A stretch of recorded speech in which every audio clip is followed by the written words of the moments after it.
Until a certain time, there were no living organisms on Earth that ate other animals. But after the division into conditional herbivores and carnivores, an endless arms race began. Predators grew teeth and claws, and their potential victims acquired armor and other means of protection. With today's video, we open a series of videos about the main confrontations of various geological eras. And we'll begin our story with the battles of animals of the Permian period. If you want to be the first to know about the release of new videos on the Dinosaur Age channel, we advise you to subscribe to it. We also encourage all our viewers to more actively express their opinions about our work in the comments, and mark the videos you like with likes. These actions not only help promote our videos, but also allow as many people as possible to see them. The Permian period lasted from about 298 to 252 million years ago. Shortly before its beginning, the two giant continents of Laurasia and Gondwana merged into a single Pangaea. This supercontinent stretched almost from pole to pole and was washed by the Panthalassa Ocean, which occupied about 70% of the entire surface of our planet. At the junction of the Carboniferous and Permian periods, the climate on the planet became much colder. Snowcaps began to form at the poles, and if in the Carboniferous, mainly heat-loving amphibians prevailed, then in the Permian period, they had to make room significantly. The so-called therapsids, something between reptiles and mammals, came to the leading positions on land. It's quite difficult to talk about real battles between animals of that time. Something similar to a serious confrontation between carnivores and herbivores appeared closer to the end of the Paleozoic era, and then mainly on land, the era was then dominated exclusively by insects, and the seas were inhabited by various species of primitive fish, as well as corals, sponges, and mollusks. The inhabitants of the land were very slow. Their battles were long and unhurried. The development of various qualities that strengthened the confrontation between predators and herbivores was prevented by another mass extinction.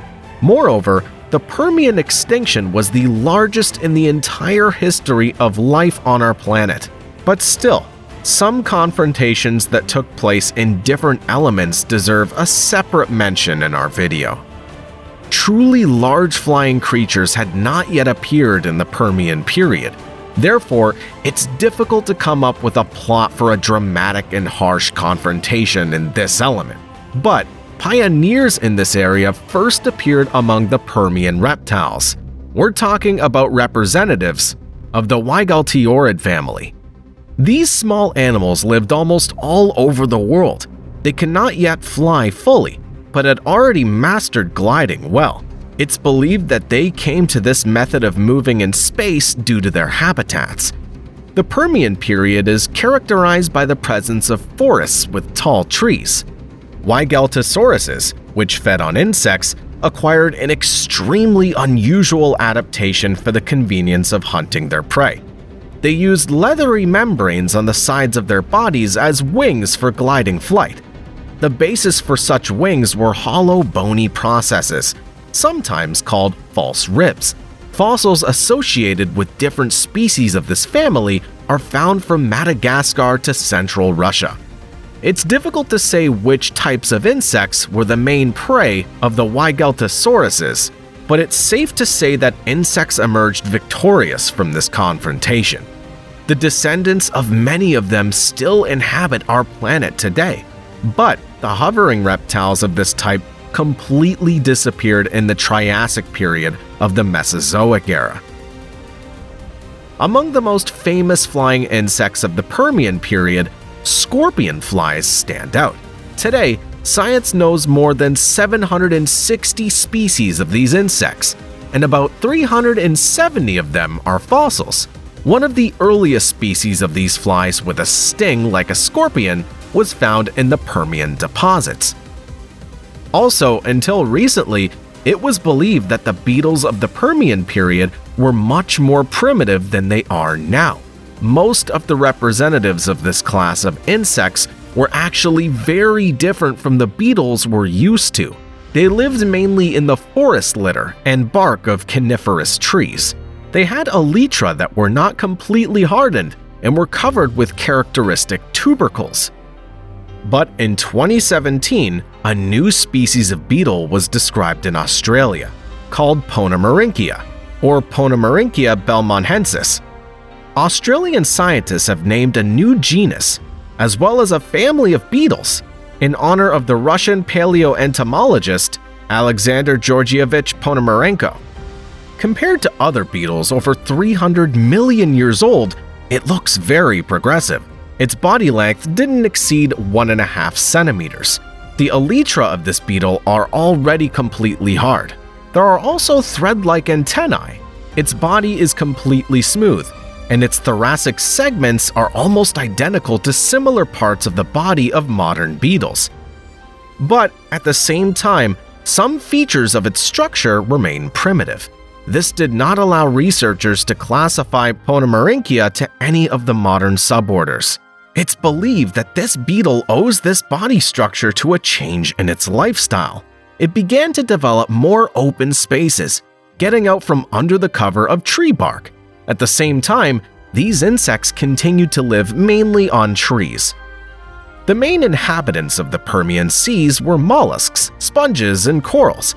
In freshwater bodies, there were still sea scorpions that had given up their leading positions. But the most interesting for us are the primitive fish of that time. Among invertebrates, it's rather difficult to talk about any serious competition. But in the seas and oceans of the Permian period, there were two main groups of cephalopods, ammonites and nautiluses. These creatures differed in structure and lifestyle, but only nautiluses have survived to our time. Ammonites died out at the border of the Cretaceous and Paleogene periods along with dinosaurs. Oddly enough, ammonites were more developed from an evolutionary point of view. They appeared earlier and were more diverse.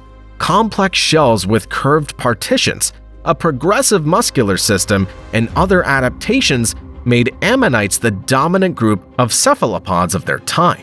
Among the deposits of the Paleozoic and Mesozoic, their shells with a diameter of more than 1 meter are found. But nautiluses had one important difference. They hatched from the egg with shells measuring from 1.5 to 2.5 centimeters, whereas newborn ammonites were about 10 times smaller. Young nautiluses could immediately feed on the same food as adults: fish, crustaceans, and carrion. And ammonites lived in the surface layers of water for the first time in their lives and fed on plankton.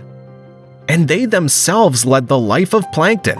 Climate change caused by the fall of a giant asteroid caused the extinction of the main food of ammonites and the mollusks themselves.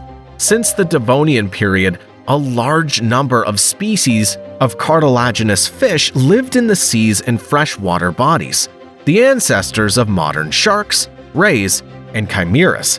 They were divided into two groups, Tenocanthus and Xenocanthus.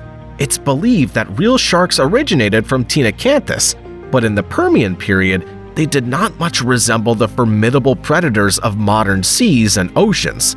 Fossilized remains of these predominantly predatory fish are found in deposits aged 407 to 201 million years. They grew up to 6 meters in length. It's interesting that the teeth of the Tenocanthus were located not only in the mouth, but also outside the oral cavity. In general, not much is known about them. It's safe to say that they were widespread. Most likely during the hunt, they first rammed their prey, and then tore it apart with their teeth. Xenocanths were much smaller. They did not grow more than 2 meters, and lived mainly in freshwater bodies. Their distinctive feature was a dorsal spine located in the back of the head. Some scientists suggest that it could be poisonous. Xenocanths died out only at the end of the Triassic period. Most likely, it was the fish from this group that served as the main food for early pelycosaurs, such as Dimetrodon. The most famous fish of the Permian period is undoubtedly Helicoprion. This group of fish, similar in appearance to sharks, were distinguished by a unique structure of the lower jaw. It had a spiral shape and most likely served to saw the shells of ammonites and other cephalopods.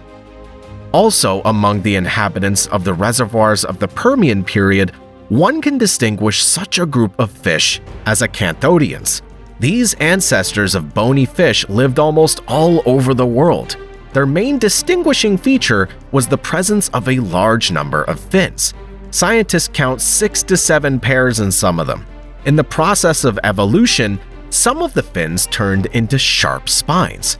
Among the acanthodians, there were both active predators and lovers of plankton or plant food. Undoubtedly, the most important aquatic species for us of that time can be considered lobe-finned fish. After all, it was the representatives of this group that earlier emerged from the aquatic environment, and through a long evolutionary chain, essentially became our ancestors. Today, the only representatives of this group live in the seas, coelacanths. But it's time to move to land. Here, by the end of the Permian period, the arms race was in full swing. If the early land synapsids, pelycosaurs, were more likely reptiles, then the later and more developed therapsids were in many ways similar to modern mammals. These animals are distinguished by a dorsal sail, which probably served for thermoregulation. All pelycosaurs known today were predators. They hunted smaller animals and fish. A typical representative of this group of synapsids was Dimetrodon. Previously, scientists classified it as a reptile, but later it turned out that Dimetrodon, like other pelycosaurs, are very different from them. Although there are quite a few similar features in the appearance of these groups of animals, Dimetrodon lived in Germany, the USA, and possibly Canada, Russia, and South America. They grew up to 2.5 to 4 meters in length and up to 2 meters in height. These animals weighed from 200 to 250 kilograms. Different species of Dimetrodon had different types of teeth depending on their size and lifestyle. Some had small, sharp teeth adapted for catching fish, while others had teeth reminiscent of sharks. There are currently 20 known species of Dimetrodon. Initially, it was assumed that these animals moved like modern lizards, but later, fossilized tracks were discovered indicating that their legs were straighter when walking. Towards the end of the period, the division of synapsids and the therapsids that separated from them became more pronounced. The most developed group of predators were Gorgonopsians. This large group included animals of different sizes, from 1.5 to 4 meters. All of them were saber-toothed and possibly pack animals. Among the herbivores, the most well-known species to the general public are Estemanosikians, Lystrosaurus, and Parasaurs. Estemanosikians were large therapsids, similar to a hippopotamus. The body length of these herbivorous giants could reach 4 meters. They were distinguished by a skull with large growths, which gave the animal's head a very weird shape. Perhaps these growths served to attract the opposite sex or were useful in battles for females. The smaller Lystrosaurus also belonged to therapsids. They were able to survive the Great Permian extinction and disappeared only in the Triassic period. Their height did not exceed 40 centimeters, and in length they grew up to 2 to 2.5 meters. But Parasaurs were real, albeit primitive reptiles. Depending on the species, they could grow up to 2.5 to 4 meters in length and weigh up to 700 kilograms. In the deposits, due to which the period was called Permian, there are remains of such a representative of Parasaurs as Cenozoics. We've chosen it to clearly illustrate the battles between herbivores and carnivores of that time. The Cenozoics could grow up to 3.5 meters. Their body in the most vulnerable places was protected by bony growths. They were short and stocky. The skull of the Cenozoic was powerful and wide. Judging by the reconstructions, it resembled slow hippos and led a similar lifestyle. At the same time and in the same territory lived one of the most famous Gorgonopsians, Innistronyavia. It's considered the first giant land predator in the history of the planet. The body length of Innistronyavia reached 3.5 meters and the height 120 centimeters. The narrow, elongated skull, up to 60 centimeters long, ended in a mouth with huge fangs.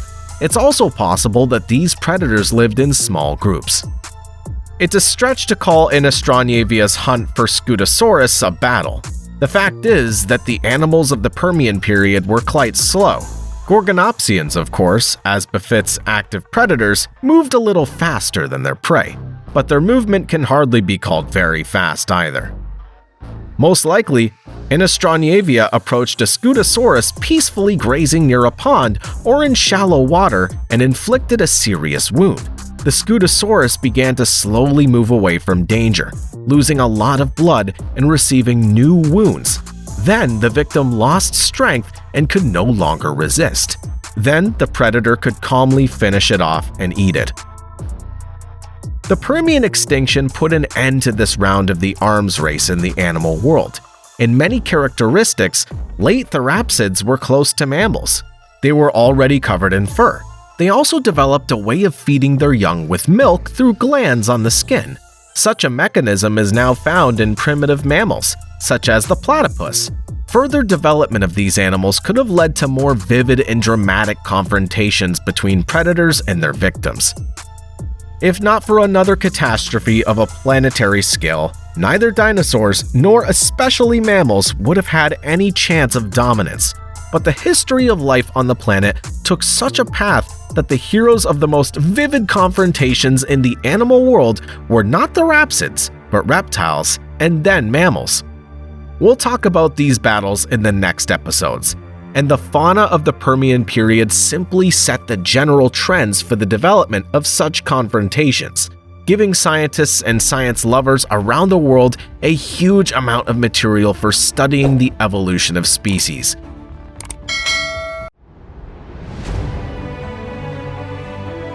This time, as part of the series about the main battles between animals of different eras, we'll talk about the Triassic period.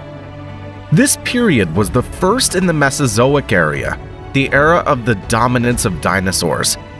In it, the evolutionary arms race unfolded more vividly than in previous geological eras.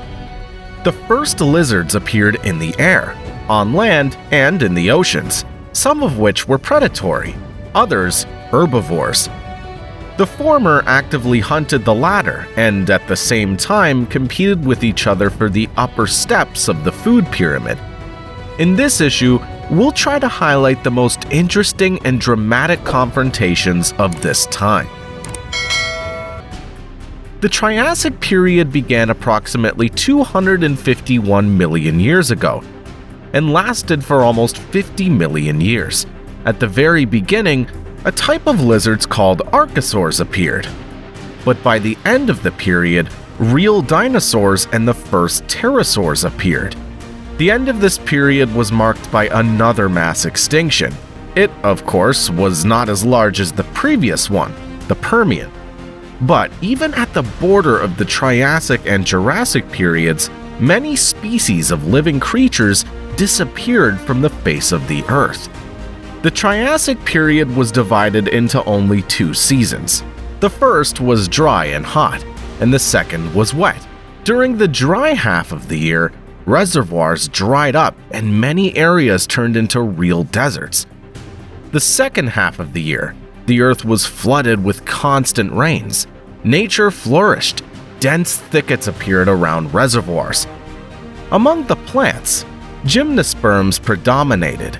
These were mainly conifers, cycads, and ginkgo. A large number of new species of ferns also appeared. New species of foraminifera, single-celled amoeba-like creatures placed in a shell, appeared in the seas of the Triassic. 6-rayed and reliable 8-rayed corals also appeared. Shark-like and whole-bone ray-fin fish began to predominate among fish. Also, unique lizards called Pachypleurosaurus could also be found in the reservoirs of the Triassic period. This type of nodosaur didn't grow more than 1 meter in length.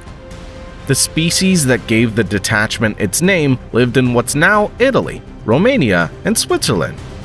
Their elongated body with a long neck and powerful tail was perfectly adapted for swimming. At the same time, the structure of the ear of these lizards suggests that they perceived sounds coming from above the surface of the water. They fed, like other nodosaurs, on fish and small marine animals. Nothosaurs were among the main marine predators of the early Triassic period, and they competed for the title of the main ocean predator mainly among themselves. Of course, predatory fish, like sharks, were also serious rivals for them. The largest nothosaurs grew up to 6 meters. They lived almost all over the world. The remains of these animals are found in Russia, China, Israel, North Africa, and other regions. Also, in shallow waters, one could meet such creatures as placodonts. In structure, the early representatives of this suborder were more similar to land animals, but gradually their tail acquired a flat shape. The limbs turned into flippers. Some of the 20 known species of placodonts acquired a bony shell. This element made them look like turtles. The largest of the placodonts grew up to 2.5 meters in length. They fed mainly on mollusks and crustaceans, but the real sea battles took place closer to the end of the Triassic period. At this time, in the seas and oceans, nothosaurs were gradually replaced by new reptiles. Ichthyosaurs and plesiosaurs, both of them changed their land lifestyle to an aquatic one. Both varieties turned out to be ideally adapted to hunting fish and other sea creatures. But the dawn of both varieties came in the next, Jurassic period. Therefore, we'll tell you more about the confrontation between ichthyosaurs and plesiosaurs in the next issue. Compared to the previous Permian period, life was simply in full swing in the airspace of the Triassic. Before the Great Permian extinction, only insects were real flyers, and larger animals were just trying to master gliding from tree to tree. Now, not only insects were flying in the air, but also a large number of flying lizards, pterosaurs. Of course, their main food was fish and the same insects, but it's possible that in the struggle for a place in the sun, pterosaurs also fought with each other. Among the most famous flying lizards of the Triassic period, the following species can be distinguished. Eudomorphodon. This primitive pterosaur lived in what's now Italy between 208 and 210 million years ago. Its wingspan didn't exceed 1 meter. It fed mainly on fish. For this purpose, its mouth had 2 types of teeth: sharp fangs closer to the tip of the beak and small triangular teeth at its base. Ostriodactyl. Some scientists consider this pterosaur related to Eudomorphodon, but most researchers distinguish it as a separate genus. As you can understand from the name, it was discovered in Austria. These pterosaurs lived here about 215 million years ago. The wingspan of the Ostriodactyl reached 120 centimeters. It also had a bony crest on its beak and a long tail. Pitinosaurus. The name of this small insectivorous pterosaur is literally translated from Greek as flying lizard. Its wingspan was no more than 60 centimeters. Pitinosaurus belongs to the most common group of pterosaurs, Dimorphodon. This means that it has a pronounced division of teeth by shape and purpose. Only Pitinosaurus had not 2, but 3 types of teeth. Prehendactyl. This was an even earlier and even smaller species of pterosaurs.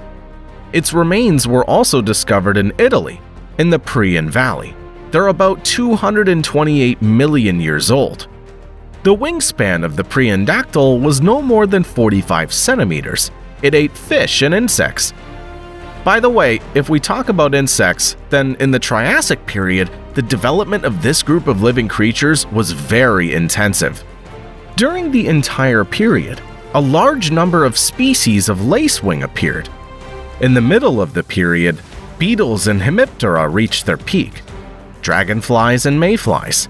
At the very beginning of the period, there were no land beetles, although before the Permian extinction, they were widely represented throughout the planet.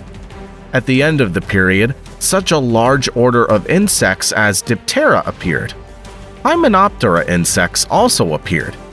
However, during the Triassic-Jurassic extinction, many species of insects disappeared. Titanoptera insects were characteristic of the Triassic period. During this period, they managed not only to appear, but also to die out. To date, scientists know 46 fossil species of these Orthoptera.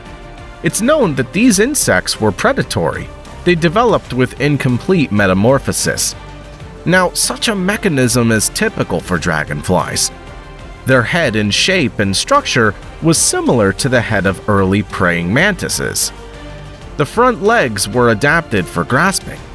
Also, unlike other Orthoptera, they were able to make sounds by rubbing one wing against the other in a folded position.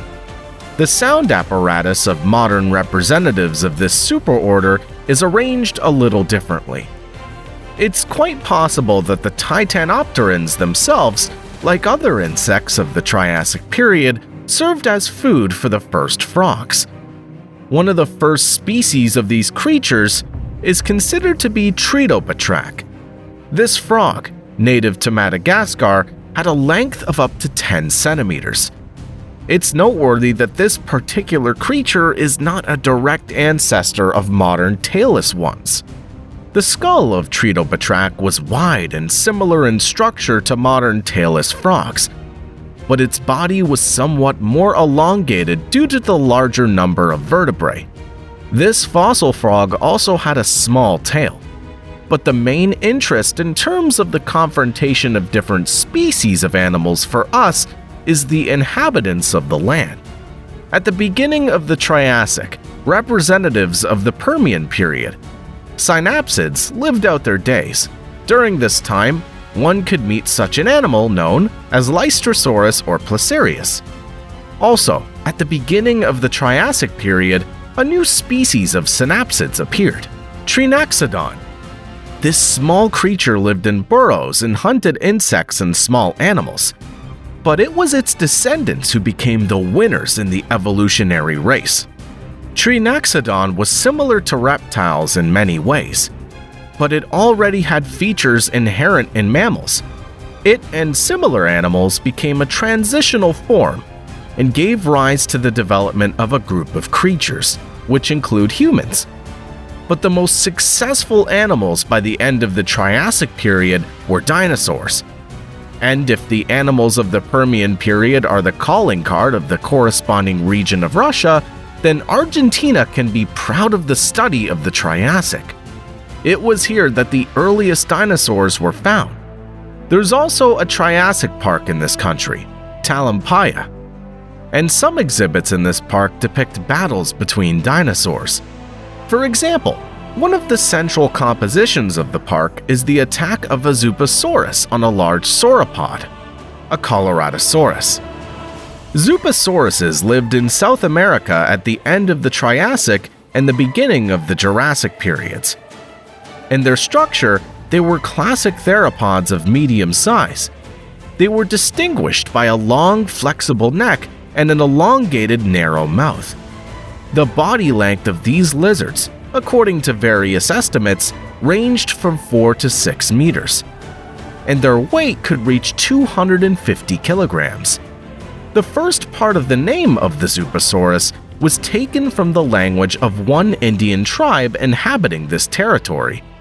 In their language, this was the name for an evil spirit or devil. Accordingly, its name means devil lizard. The name of the Coloradosaurus comes from the area where it was discovered. The remains of this and many other Triassic dinosaurs were found in the Los Colorados Formation in the province of the same name. The Coloratosaurus is a classic long-necked sauropod. Only in the Triassic they had not yet reached such gigantic sizes as in the subsequent periods of the dinosaur age. Its body length was only about 7 meters. Another sauropod dinosaur was discovered in the same area. It received its name in honor of the famous popularizer of paleontology, Donald Lessem. The scientist who discovered it, José Bonaparte, gave it the name Lessemosaurus. The body length of this sauropod could reach 9 meters. Another herbivorous sauropodomorph dinosaur from the Triassic period was discovered in the province of La Rioja. Thanks to this, it was named Riojasaurus. It's one of the earliest sauropods discovered. Its remains are from 210 to 220 million years old. Despite many similarities with later representatives of this group, Riojasaurus has one significant difference. The latest studies of its skeleton have shown that this dinosaur moved not on 4, but on 2 legs.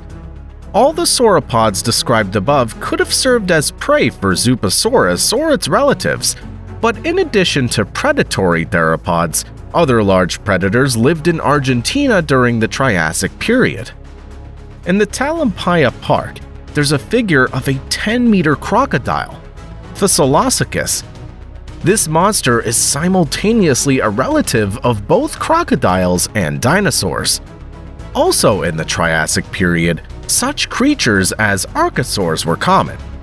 They most likely became the ancestors of real dinosaurs. In the Argentine Triassic Park, there's such a unique animal as Lagosicus. Due to its modest size, only 40 to 50 centimeters, it received a name meaning crocodile the size of a hare. At about the same time, another archosaur, Desmatosuchus, lived in the United States. It was up to 6 meters long and 1.5 meters high. This archosaur weighed up to 1 ton. Its back was covered with a bony shell and protected by spikes. It's believed that these creatures became the ancestors of ankylosaurs. Perhaps such armor was necessary to protect against the largest predator of North America at that time, Postosuchus. This predatory archosaur could grow up to 4 to 5 meters in length and up to 3 meters in height. Such a giant could weigh up to half a ton. In addition to Desmatosuchus, its food could have been reptiles such as Trilophosaurus and Typothorax. The first animal resembled a large iguana in appearance and habits. They grew up to 180 to 250 centimeters in length and were herbivorous. Typothoraxes resembled monitor lizards or crocodiles in appearance, but at the same time, they were herbivorous. Their length was about 2.5 meters, and their weight was up to 100 kilograms. As a defense mechanism, Typothoraxes acquired bone armor with small spikes along the sides and at the base of the tail. But such protection wasn't very effective against large predators, and in Scotland, in the period from 227 to 237 million years ago, another primitive archosaur lived, Ornithosuchus. Despite the fact that its name means crocodile bird, it was the main predator of its region. Its length was up to 4 meters, and in the structure of the skull and teeth, it resembled a Tyrannosaurus, or Tarbosaurus. Because of this, it was long considered the ancestor of all tyrannosaurids. The main prey of Ornithosuchus was Hyperopodons. These small rhynchosaurids were found in Europe, Africa, and both Americas. Their body length was up to 130 centimeters. They were herbivorous and fed on seed ferns. For this, they used their large beak. Hyperopodons also had good eyesight and hearing.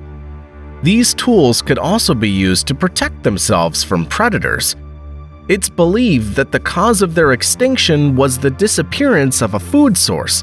Their opponents, Ornithosuchians, like other archosaurs, also did not survive the Triassic-Jurassic extinction.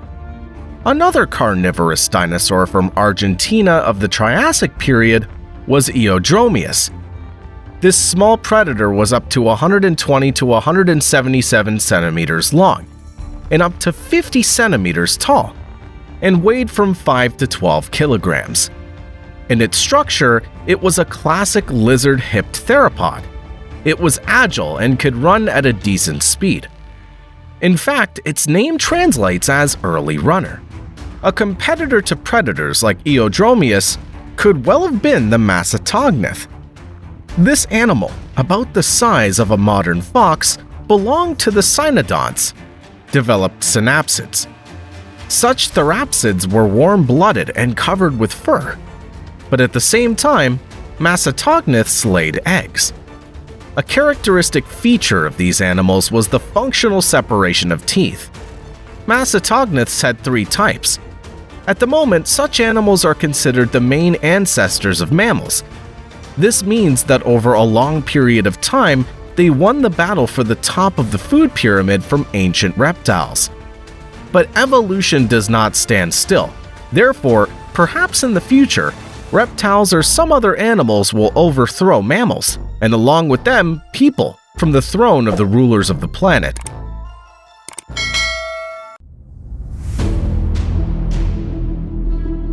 Today, our series about the main battles between animals of different eras has come to the famous Jurassic period. True, most of the dinosaurs shown in Steven Spielberg's films belong to the next one, the Cretaceous. But the Jurassic period also had its heroes. And in this episode, we'll try to introduce viewers of our channel to their dramatic struggle for survival and leadership in the food chain. The second period of the Mesozoic began about 201 million years ago and lasted about 56 million years. It got its name from the mountain system located in Switzerland and France.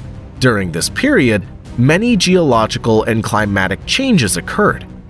About 213 million years ago, the division of the supercontinent Pangaea into modern continents began. Warm, shallow seas formed between the diverging tectonic plates. In the southern hemisphere, the future Africa, Australia, India, and South America were still all together, forming the huge continent of Gondwana. And related animal species of the northern hemisphere were already separated and began to evolve in their own way. For most of the Jurassic period, the climate on the planet was warm and humid. Towards its end, in the equatorial regions, it changed to arid. About 183 million years ago, due to increased volcanic activity, the average air temperature across the globe increased by about 5 degrees Celsius.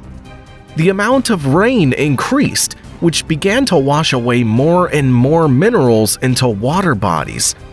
This, in turn, provoked the rapid proliferation of algae and bacteria that consume oxygen. All this led to the formation of shale rocks, which are formed from organic matter with a deficiency of oxygen. The climate of the Jurassic period contributed to the rapid growth of vegetation. Almost all land was covered with lush forests. The main plants of this time were ferns and gymnosperms. The most common were cycads and ginkgo. In the Jurassic period, these plants grew throughout the temperate zone of the planet. Coniferous trees, similar to modern pines and cypresses, gradually developed the temperate zone of the planet. But in the Jurassic jungles, they played a secondary role. Fern trees also gradually lost their leading positions, and under the canopy of all these thickets, real dramas were played out daily. Each living creature in the struggle for survival used all possible means given to them by evolution. But according to tradition, we'll begin the story of animal battles with the water element. On the ocean floor in the Jurassic period, new hosts appeared, bivalves. They displaced the brachiopods common in the Triassic from their leading positions. Some of the bivalves switched from combing the bottom in search of food to filtering water through their gills. Also at this time, such an ecosystem as coral reefs began to form. Its basis was 6-rayed corals, which appeared in the Triassic. This system exists today in almost the same form as then. However, modern environmental and climatic changes in the foreseeable future may lead to its complete disappearance. The main inhabitants of coral reefs were various ammonites and a new type of cephalopods, belemnites. Belemnites were predatory animals that fed on other, smaller mollusks. Outwardly, they resembled modern squids placed in a full-fledged internal shell. Their shells could reach 3 meters in length and had an elongated cone-shaped shape. They consisted of 3 separate parts. The middle conical chamber of belemnites is called the phragmocone. It grows throughout the life of the mollusk, and at its base is the birth chamber of the belemnite. Along the back of the phragmocone, there was a thin, flat or leaf-shaped protrusion, the prustricum. But the most famous part of belemnites, thanks to which they got their name, was the rostrum. This chamber looks like the tip of a throwing spear. They're the ones that paleontologists most often have at their disposal. Rostra consisted of a denser material and have been well preserved to this day. Also in the Jurassic period, many new species of fish appeared. Among them were sharks, which had already acquired a completely modern appearance. They were much faster and more aggressive than their predecessors. Also, a large number of various turtles and crocodiles lived in salt and freshwater bodies. But the most intense competition for the title of rulers of the seas and oceans in the Jurassic period was contested by 2 types of aquatic reptiles: ichthyosaurs and plesiosaurs. Moreover, both of them left the land for this and went the same way, which was later repeated by modern cetaceans and pinnipeds. Externally, ichthyosaurs were very similar to modern dolphins. They differed only in the shape of the tail and the presence of an additional pair of fins. They had a barrel-shaped body and a long, elongated mouth. This structure suggests that the main food of ichthyosaurs were mollusks and fish. Scientists also believe that ichthyosaurs, like whales, were viviparous. It's difficult to imagine that they could somehow lay eggs. It's noteworthy that these lizards were discovered by an 11-year-old girl, Mary Anning. She discovered a skeleton on the so-called Jurassic coast of England in Dorset in 1811. Her older brother found a fossilized skull, which he mistook for a crocodile skull. This find captivated the girl so much that she began to sort through other stones on the beach and was able to assemble an almost complete skeleton of an unknown creature. This young lover of paleontology is also the discoverer of plesiosaurs and pterosaurs. The name ichthyosaur means lizardfish. It was first used by the German naturalist Carl Dietrich Koenig, but later the skeleton found by Mary Anning was classified as a Temnodontosaurus. According to some estimates, these ichthyosaurs could grow up to 9 to 12 meters and weigh up to 3 tons. To date, scientists have described several dozen species of these lizards that lived all over the world. A plesiosaur discovered later on the same beach was only 3.5 meters long. Now, this species, which gave its name to the entire family, is considered medium-sized. The largest plesiosaurs grew up to 15 to 20 meters. They had a large barrel-shaped body with 4 flippers on the sides. Plesiosaurs also had a long, mobile neck and a small head. The structure and arrangement of their teeth suggests that these lizards fed mainly on fish. It's unlikely that one can seriously consider the possibility of regular battles between ichthyosaurs and classic plesiosaurs, but everything changed dramatically with the appearance of a separate variety of plesiosaurs with a short neck and a powerful mouth. These lizards were called pliosaurs and were classified as a separate genus, and their diet included more than just fish. The largest of them could easily hunt other aquatic lizards. The first pliosaur was also discovered in England and described in 1822. Its length is estimated at 10 to 13 meters, and its weight at 15 tons. The skull of a pliosaur, depending on its species, could be more than 2 meters long. When swimming, these giants used the technique of underwater flight and could develop a decent speed. In combination with a huge mouth and a keen sense of smell, this gave pliosaurs a serious advantage over other aquatic inhabitants.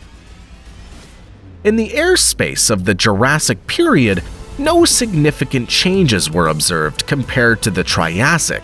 Pterosaurs still reigned here. These small winged reptiles mainly ate fish. It's unlikely that serious air battles occurred between them.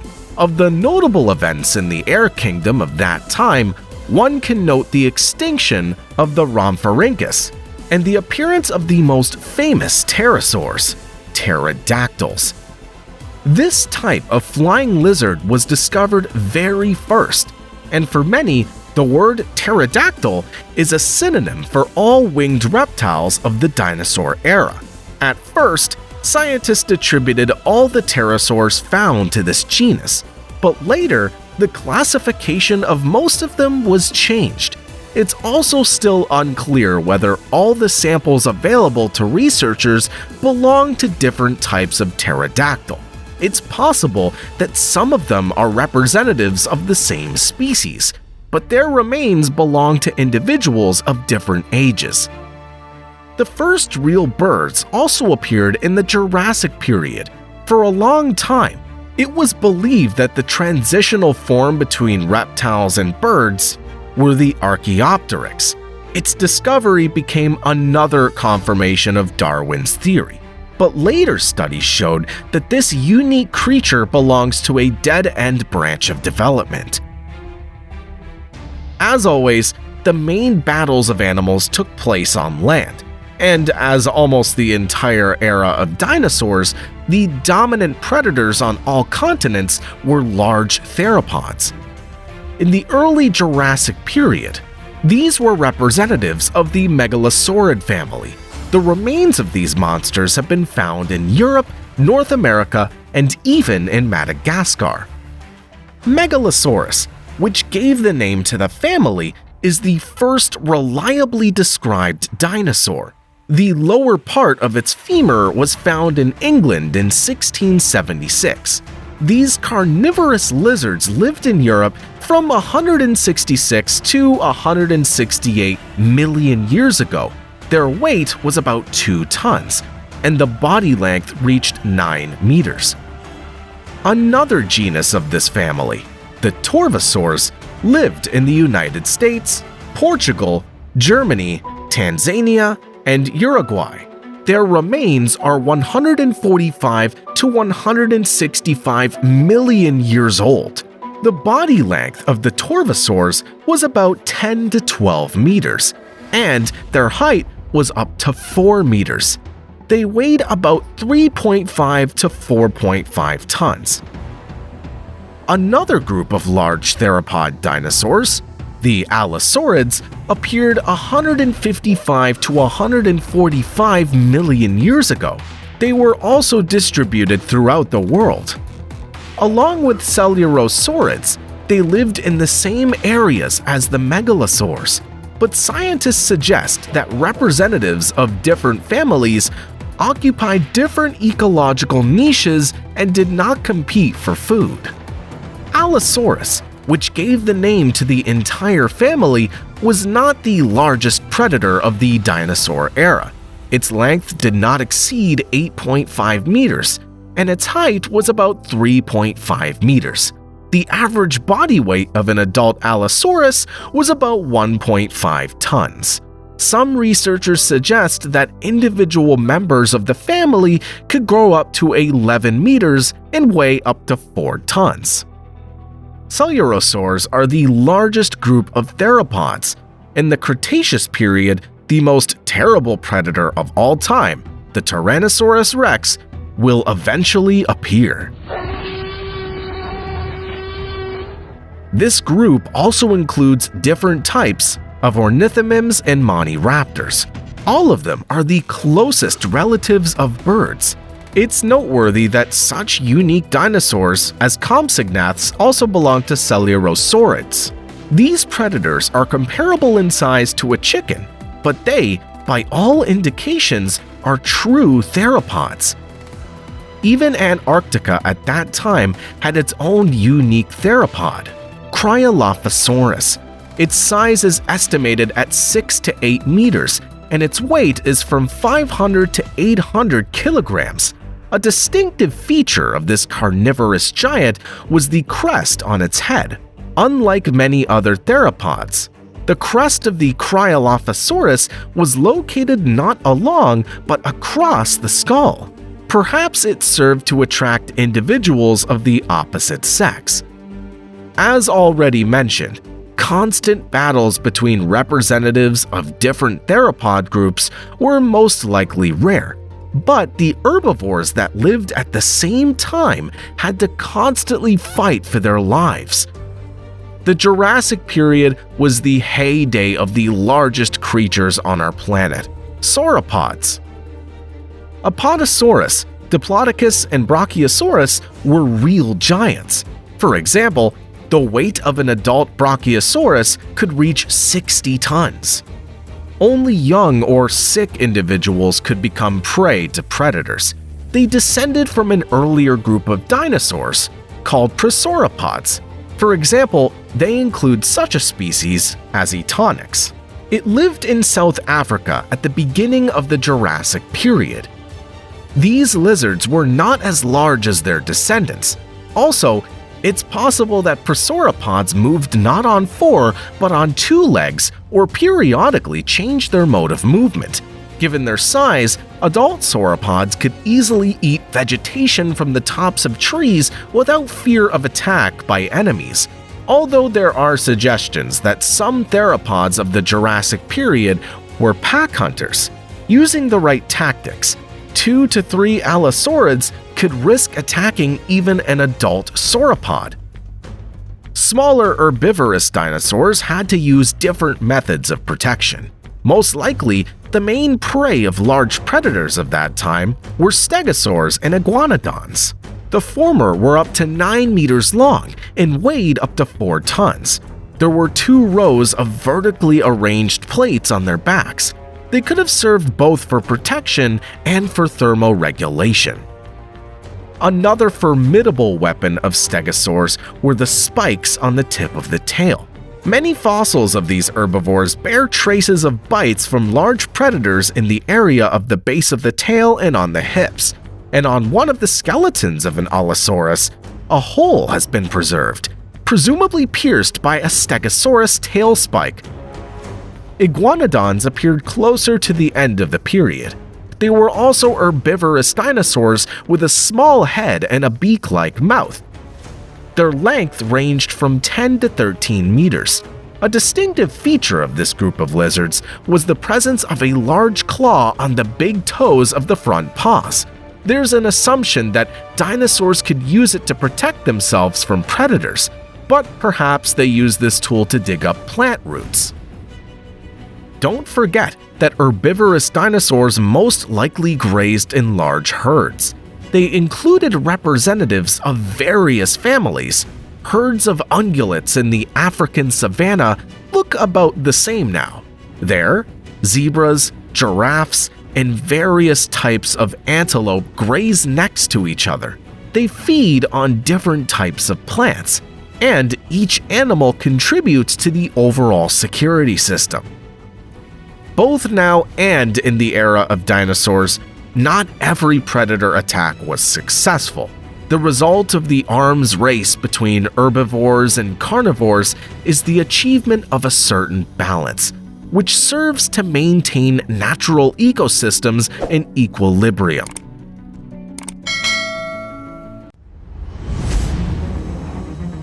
The Cretaceous period of the Mesozoic era became a real era of dinosaur heyday. At that time, a huge number of the most diverse reptiles lived on land, in water, and in the air. Many of them were real giants. They're familiar to us both from documentaries and feature films. Mass culture made them very popular all over the world. And today, we'll tell you about the main confrontations between dinosaurs and their contemporaries. The arms race between carnivores and herbivores once again approached its apogee. But another natural cataclysm ended this stage with another major extinction. The Cretaceous period lasted about 79 million years. It began about 145 and ended about 66 million years ago. The giant continents of Gondwana and Laurasia finally split into the continents we know today. At the same time, the level of the world ocean first rose and then fell. From about the middle of the period, the average air temperature across the planet gradually fell. Ice caps formed at the poles. In some regions, the temperature dropped to +4 degrees Celsius in the winter, but the last 4 to 5 million years have seen a slow warming. In the second half of the period, a real revolution took place in the plant kingdom. Flowering, or angiosperms, appeared. In the forests of the Cretaceous period, oaks, beeches, and magnolias of almost modern appearance were already in full swing, but there was still no grass under them. Scientists associate the evolution of flowering plants with the flourishing of insects. With their help, pollination of angiosperms began to occur. Diatoms have also been known since the Cretaceous period. They're notable for the fact that their skeleton consists of silicone. The remains of these algae are the basis of siliceous slits and other deposits. The marine fauna of the Cretaceous period was also very diverse. It included more than 600,000 families of various animals. For comparison, scientists know only 450,000 families from Devon, which is often called the Age of Fish. At the beginning of the Cretaceous, the main marine predators were pliosaurs. We talked about them in a previous video, dedicated to the battles of animals of the Jurassic period. Among the pliosaurs of the Cretaceous period, which competed both with each other and with other species of marine animals, we can note the Kronosaurus and Dolichops. According to some estimates, the body length of the Kronosaurus could be up to 10 meters long. This giant weighed about 11 tons. The age of the remains found in Australia and Colombia is around 100 to 120 million years old. Scientists also have real evidence of dramatic confrontations of marine animals involving Kronosaurs. When analyzing the contents of their stomachs, researchers found that these marine reptiles ate both large and small elasmosaurids, sharks, and even small turtles. The largest prey of these lizards was believed to have weighed about 3 tons. This shows that the Kronosaurs successfully butchered animals that they could not swallow whole. Also, on the skull of a small lizard from the elasmosaurid family, Vulungosaurus traces of the teeth of this predatory pliosaur were found. It's not surprising, because the teeth of Kronosaurus are similar in shape to the teeth of killer whales or crocodiles, and in size reach 30 centimeters together with the crown. The bite force was also comparable to the jaw strength of modern crocodiles. Dolichops, by all indications, was a fish-eating plesiosaur. Its length didn't exceed 3 meters. It had large eyes and an elongated mouth. This made its muzzle similar to the muzzles of ichthyosaurs. Dolichops lived in the territory of the modern United States in the period from 70 to 93 million years ago. In the seas and oceans of the Cretaceous period, various types of corals, sea urchins, and bivalves continued to develop. A huge number of microorganisms and small-shelled crustaceans also appeared. They were part of the plankton. The shells of many of them had a calcareous structure. Now they form the basis of the bottom sediments of that period. But the real masters of the seas of the Cretaceous period, of course, were the mosasaurids. These giants appeared only in the second half of the period, but it's quite difficult to imagine that someone could offer them worthy resistance. Most likely, only their relatives could pose a danger to them. The mosasaur, which gave its name to the family, became the first of a large number of rulers of the world ocean at the end of the dinosaur era. Subsequently, the remains of mosasaurs were discovered in the Netherlands, the USA, Russia, Belgium, Japan, New Zealand, Antarctica, Africa, and Scandinavia. The largest of them, Hoffman's mosasaur, grew up to 17 meters in length, but other species were at least 10 meters in size. The mass of these lizards reached 15 tons. Outwardly, these monsters resembled giant crocodiles with flippers instead of legs and a huge mouth full of sharp teeth. But despite being the status of a megapredator, the mosasaur could also become someone's lunch. In 2014, an incomplete skeleton of a small mosasaur with a very interesting history was discovered. The remains found were quite well preserved, and scientists were able to study the contents of its stomach. The mosasaur's last meal was a fish about 1 meter long, but literally immediately after a hearty meal, the lizard became the prey of at least 3 sharks. This is evidenced by the preserved traces of teeth on its bones. Pterodactyloids continued to reign in the airspace, but by the end of the Cretaceous period, they reached truly gigantic sizes. Such lizards as Quetzalcoatlus, Aerotitan, or Hatzegopteryx can be confidently called the kings of the air. The wingspan of an adult was rarely less than 10 meters. Scientists are still debating how such giants could take off. These flying lizards fed on fish, small dinosaurs, and carrion. But at this time, a large number of real competitors of pterosaurs appeared. We're talking about birds. They turned out to be more adapted to changes in living conditions and were able to survive the Cretaceous-Paleogene extinction. In the Cretaceous period, such seabirds as Ichthyornis, Hesperornis, and Baptornis appeared. In size and structure, Ichthyornis resembled modern seagulls. Their body length was about 20 centimeters, and their wingspan was 50 centimeters. They weighed from 300 to 600 grams. These birds could dive and survive underwater for a long time without air. Naturally, their main food was fish. They lived on the shores of the seas in modern USA and Europe about 85 to 96 million years ago. Hesperornis and Baptornis were similar to penguins and led a corresponding lifestyle. Hesperornis grew up to 180 centimeters. Their remains have been found in the USA, Russia, and Kazakhstan. They lived in these places about 80 million years ago. It's believed that they mainly lived on the banks of freshwater bodies. They almost had no wings and, naturally, couldn't fly. But these birds swam well and caught fish with their toothed mouths. Earlier Baptornis were not such large fish-eating birds as Hesperornis, but they led a similar lifestyle. However, their legs, in all likelihood, were similar to flippers. The remains of these birds were found in deposits aged 80 to 87 million years in the USA, Canada, and Sweden. Among the flying birds that appeared in the Cretaceous period, we can note the fan-tailed ones, Confuciusornis, Longipteryx, and Iberomsornis. Confuciusornis is a small bird the size of a crow. As you can guess from the name, it was discovered in China. These birds lived here about 120 to 125 million years ago. It's noteworthy that the Confuciusornis has no teeth. Although later and closer to modern birds, Hesperornis and Ichthyornis were toothy. Confuciusornis ate plant seeds and insects. The body length of Longipteryx was only about 15 centimeters. It also lived in China about 120 to 125 million years ago. A distinctive feature of this small bird was its elongated beak, which made up about 60% of its full body length. At the tip of the beak, it had several large, powerful teeth. At first, scientists assumed that it was a tool for catching fish, but later, the stomach contents of one of the fossilized specimens were studied. It turned out that the Longipteryx ate the seeds of gymnosperms.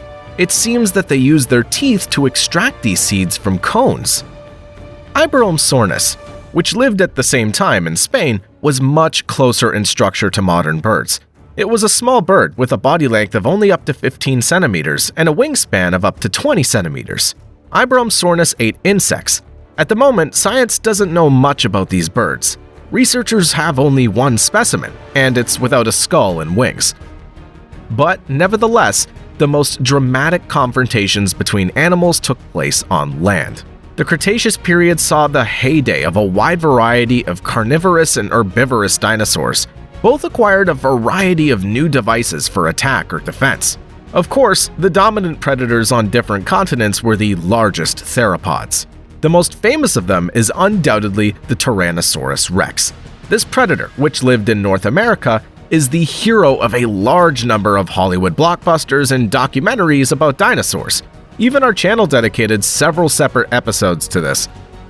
Asian herbivores were terrified by the relative of the T-Rex, Tarbosaurus.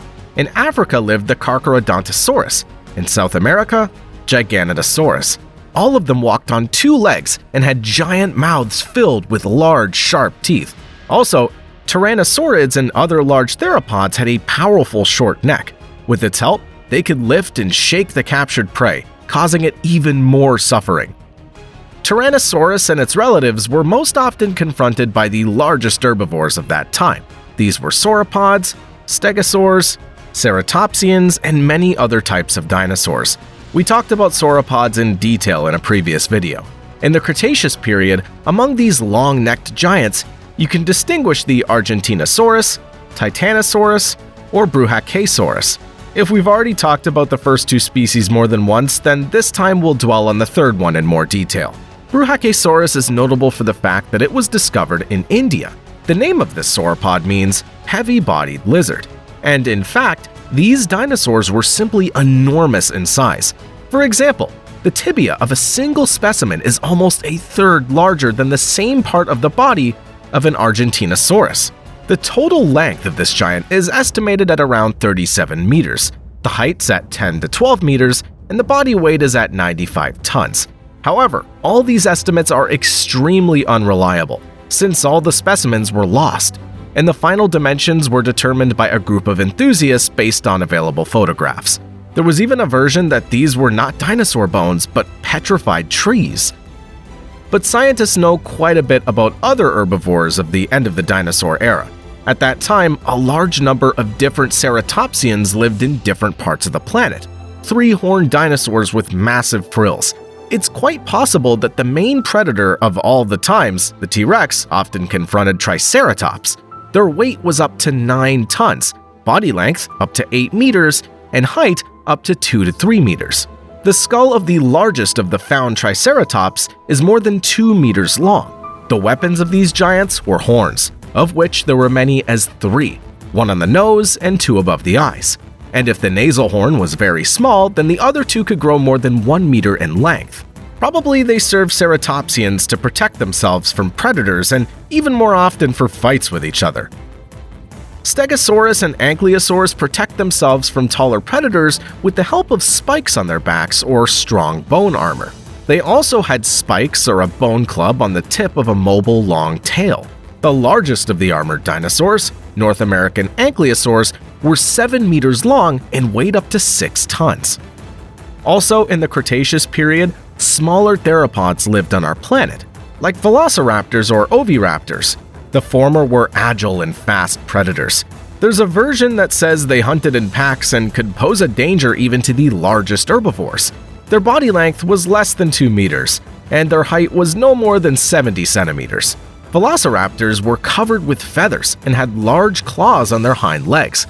However, in feature films, they're most often shown as a smaller copy of a Tyrannosaurus. Oviraptors lived in Mongolia and were slightly larger, but apparently they were omnivores. Animals that lived near water bodies could not feel at ease either. In the Cretaceous period, giant crocodilomorphs could be found in them, such as Sarcosuchus, Caprisuchus, or Deinosuchus. It's quite possible that semi-aquatic duck-billed dinosaurs, such as the hadrosaur, could often become victims of these monsters. The remains of Sarcosuchus, dating from 93 to 120 million years ago, are found in both Africa and Brazil. They grew up to 9 meters in length and weighed 2 to 3 tons. A slightly later Caprisuchus lived in Niger. According to various estimates, the length of this crocodilomorph ranged from 3 to 6.5 meters. Deinosuchus were contemporaries and neighbors of tyrannosaurs. They're extinct representatives of the alligator family and are close in structure to their modern relatives. Only Deinosuchus grew up to 12 meters and weighed up to 8.5 tons. Such a monster could well have tried to drive away from its pond even a T-Rex that came too close. Initially, the bite force of a Deinosuchus was estimated at about 18 kilonewtons. But later, a group of scientists studied the bite force of 83 adult living modern crocodiles of various species. As a result, it turned out that the strongest jaws belonged to saltwater crocodiles. They slammed shut with a force of almost 16.5 kilonewtons.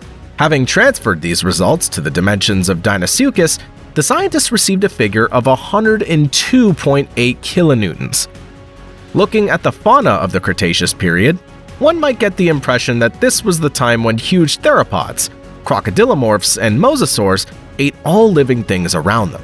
But as always in nature, there was a balance of forces back then.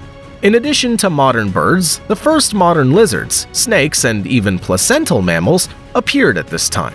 Among them were both the ancestors of ungulates and the first primates, that is, our immediate ancestors. But who they had to face in the struggle for survival after the extinction of the dinosaurs, we'll find out from the next issue. In the final video of our series about battles between animals of different eras, we'll talk about the Cenozoic era. Since it began relatively recently and has not ended to this day, we won't devote a separate video to each of its periods. After the extinction of the dinosaurs, many interesting events happened in the animal world of our planet. But today, we'll dwell in more detail only on the most significant confrontations of this new round of the evolutionary arms race. The Cenozoic era began immediately after the end of the dinosaur era. Today, it's divided into 3 periods: Paleogene, Neogene, and Anthropogenic. In each of them, various climatic and geological changes occurred, and also a wide variety of animal and plant species appeared and disappeared. Let's try to briefly talk about all of them in order. The Paleogene lasted from 66 to 23 million years ago and consisted of 3 epochs: the Paleocene, Oligocene, and Miocene. All this time, the continents continued to move apart. This contributed to the emergence of the Atlantic Ocean. The disintegration of Gondwana and Laurasia by the end of the period made it impossible for living beings to migrate between the continents. After this, the evolution of life in different parts of the planet went its own way for a long time. Almost throughout the entire period, the climate throughout the Earth was warm and humid, but closer to its end, a sharp cooling began. This was especially noticeable in the polar zones. Large accumulations of ice floated in the North Sea, and Antarctica gradually became covered with a solid ice shell. In the Paleogene, green moisture-loving plants grew not only at the equator and in the tropics. They could be found at the latitudes of the modern southern Urals, Kazakhstan, the Caucasus, and Central Europe. At the same time, tree ferns grew mixed with sandalwood, palms, and bananas. Closer to the polar zones, one could find trees typical of today's temperate zones: oaks, myrtles, chestnuts, and cypresses. At the poles themselves, coniferous broadleaf deciduous forests prevailed. After the Cretaceous-Paleogene extinction, the animal world of the early Cenozoic was not very diverse. The vacated ecological niches were gradually filled by new animals. This happened in all 3 inhabited elements: in water, air, and on land. And by the end of the Paleogene, the most adaptable creatures were birds and mammals. Moreover, at this time, mammals were already actively exploring the seas and oceans. These were the first varieties of sirens, whales, and dolphins. In the middle of the Paleogene, mammals exploring the water space achieved serious success. The terror of all sea creatures was the huge-toothed whales, basilosaurs. The length of basilosaur males could reach 21 meters, and females 18 meters. The elongation of their skeleton occurred due to the increase in vertebrae. At the same time, basilosaurs still retained rudimentary hind limbs up to 60 centimeters long. They had not yet acquired the form of full-fledged flippers or fins. Also, unlike modern toothed whales, They did not have echolocation devices. The relatively small skulls of basilosaurs simply did not have enough space to accommodate them. Their rivals were sharks and other cartilaginous fish that survived the extinction. The most famous sharks that appeared at this time were Striatolamia, Icerolamna, and Paleohypodotus. The genus Striatolamia includes 3 fossil shark species. They grew no more than 3.5 meters in length. Their fossilized teeth and vertebrae are found all over the world. These cartilaginous fish lived in water with low salinity. Scientists include 3 and sometimes 4 genera of extinct mackerel sharks in the genus Icerolamna. Their remains are found both in Europe and Africa, and in Kazakhstan and North America. Paleohypodotus, whose name translates as ancient small-toothed, was discovered almost by accident. A box of teeth was found in one of the U.S. museums, which were collected in the state of Alabama more than 100 years ago. Paleontologist June Ebersole immediately realized that they belonged to a new species of fossil sharks. Moreover, the age of the teeth was approximately 65 million years. Based on this, scientists suggested that these sharks became the main predators of the period of filling the ocean with new life after the end of the dinosaur era. Of the amphibians, frogs, toads, and some species of giant salamanders survived the Cretaceous Paleogene extinction. Reptiles at the beginning of the Paleogene were represented by a few lizards, snakes, turtles, and crocodiles. Land mammals mainly spread in forests and along the banks of reservoirs. At the very beginning of the Paleogene, they were very small. Closer to the middle of the period, they began to divide into predators: proboscideans, ungulates, primates, rodents, and others. Thanks to the separation of the continents, unique creatures lived in different parts of the Earth for a long time. In Australia, marsupials have survived to this day, and in South America, edentates and the first primates appeared. Towards the end of the Paleogene period, giant odd-toed ungulates appeared, brontotheres. These were rhinoceros-like herbivores up to 2.5 meters tall. They lived mainly in North America. In the Old World, their relatives, embolotheres, lived. Later, they were replaced by the so-called indracotery fauna. Indracoteries were the largest land mammals in the history of the Earth. They grew to almost 5 meters and weighed about 24 tons. There were practically no predators on land that could attack such giants. Therefore, the main fights between land animals occurred in lighter weights. Oddly enough, birds were the terror of ungulates and rodents at that time. But these birds were flightless and ostrich-like, and at the same time, carnivorous creatures. In Europe, Asia, and later in North America, these were gastornis. In Central and South America, Purusarhacids. Some species of these birds grew to be over 2 meters long. They ran fast enough and could stun or kill their prey with one blow. Among mammals, the most common predators were representatives of the creodont order. Their remains have been found on all continents except Australia and Antarctica. But among modern animals, scientists have not been able to find a single descendant of the creodonts. This order includes 2 families, comprising a total of 80 genera. There's an assumption that in their ecological niche, they were the dominant predators. The largest of them were up to 2 meters long. They were quite primitive animals. The first researchers who described these animals doubted whether to classify them as placentals or marsupials. They were also distinguished by the unique structure of their jaws. Scientists assume that creodonts could not chew food. Their jaws worked approximately the same way as those of modern crocodiles. They could bite their prey in half, but were not able to completely gnaw it. The Neogene period began just over 23 million years ago. Scientists divide it into 2 sections, Miocene and Pliocene. During this period, the American continents further moved away from Eurasia. Several faults occurred in northeastern Africa, due to which the Red Sea and the Arabian Peninsula appeared. South America, in the process of its movement, encountered the Nazca tectonic plate. As a result, the Andes were formed. The Himalayas, Cordilleras, mountain ranges of the Crimea, Pyrenees, and other regions also formed in the Neogene. In general, the climate on the planet continued to remain relatively warm, but continued to gradually become colder. During the summer, the ice in the northern seas didn't have time to melt completely. As a result, the North Pole was covered with a multi-meter ice sheet. By the end of the period, the climate acquired pronounced continental features, and at the end of the Neogene, another sharp cold snap occurred. Such climatic changes led to a gradual decrease in the area of forests on all continents. In the northern latitudes, real winters were already raging, and in the equatorial belt, evergreen broad-leaved forests grew. Coniferous trees spread in the temperate and northern latitudes, but in many regions, chestnuts, sequoias, and other more heat-loving plants took root. Another cold snap closer to the end of the period led to the formation of tundra in Europe and North America. Deserts and semi-deserts also formed in tropical regions.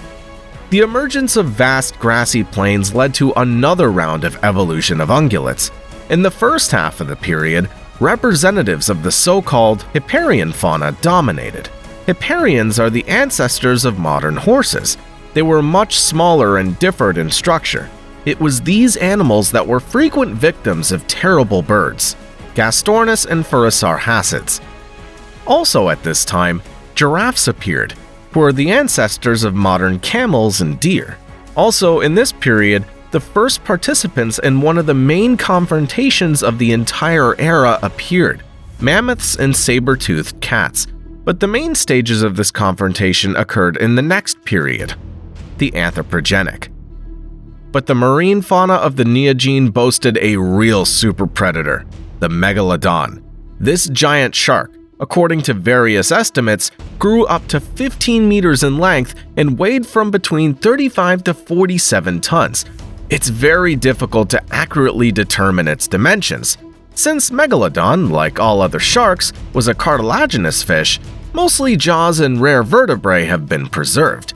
To obtain data on the appearance and habits of this shark, scientists simply proportionally increase the modern white shark.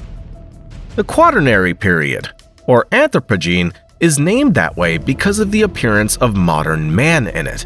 The first hominids began to develop the savannas and walk on two legs much earlier, but man was able to seriously compete with other living creatures relatively recently. The Anthropogene period began a little more than 2.5 million years ago and continues to this day. Most of the period is occupied by the Pleistocene section. It ended only 11,000 years ago, giving way to the Holocene. By the beginning of the Anthropogene, the continents had already occupied their modern positions. In the Quaternary period, the formation of various mountain ranges and other geological features of the planet continued.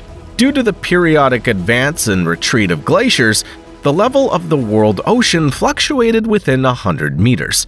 These processes helped form many northern islands and archipelagos.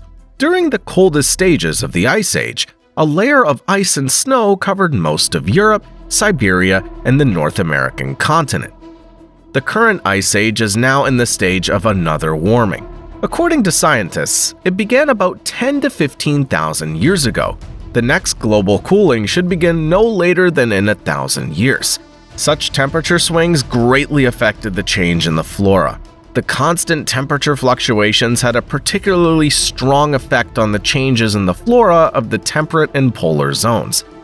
With the retreat of another glacier from the south to the north, stripes of taiga, steppe, and tundra vegetation appeared.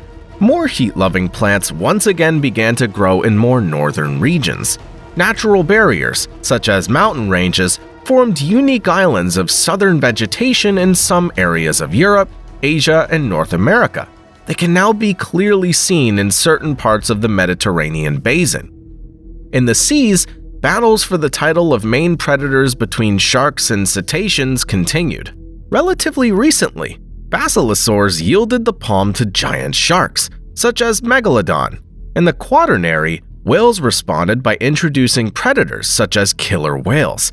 These toothed whales are not only fast and strong, but also highly intelligent. The airspace was eventually left to the birds. In our issues, we've repeatedly talked about giant eagles and the ancestors of modern condors. These predators and their descendants pose a danger not only to other birds, but also to many creatures that walk on the ground, rodents and small ungulates. Throughout the period, various ungulates tried to resist a large number of new successful predators. The terrible birds gradually died out under the onslaught of more advanced competitors, predatory mammals. Various bears, wolves, and most importantly, cats appeared in all regions of the planet. All of them, including the famous saber-toothed cats, successfully hunted horses, bison, and deer. Only in South America could birds and reptiles feel like the main predators for some time. The fauna of Australia and the islands in the Pacific Ocean also developed in its own way. There, snakes, monitor lizards, and even arthropods still pose the greatest danger to all living things. But in the rest of the world, ungulates had to grow horns and learn to run fast. But each of them had their own opponents among carnivores. Wolves began to hunt deer, bears, wild boars, and even elks, and saber-toothed cats, bison, woolly rhinoceroses, and mammoths. Several tens of thousands of years ago, a new player entered the natural arms race: people. Their weapons were not fangs or horns, nor claws or hooves. People turned out to be smarter than animals. They learned to use tools and traps, as well as communicate productively with each other. The Pleistocene fauna didn't have a single chance. Mountains of bones of various animals surrounded the sites of ancient people. Their homes and clothes were made of animal skins, jewelry from teeth, claws, and feathers. People ate almost everything alive they could reach. In combination with abrupt climate changes, this led to the extinction of a huge number of living creatures all over the planet. People in the struggle for a place in the sun actively fought among themselves. First, the Cro-Magnons destroyed their main competitors, the Neanderthals. Then they began to divide into tribes and states, continuing to kill each other for resources and land. Now, battles between different species of animals continue on all continents. Lions, tigers, leopards, wolves, and bears hunt zebras, buffaloes, antelopes, and deer. Sharks and killer whales attack fish, whales, and each other. Eagles, condors, and owls attack rodents, lizards, and snakes. But all these fights seem frivolous in comparison to the global confrontation between man and nature. People don't only just destroy animals, they actively destroy or rebuild the entire world around them.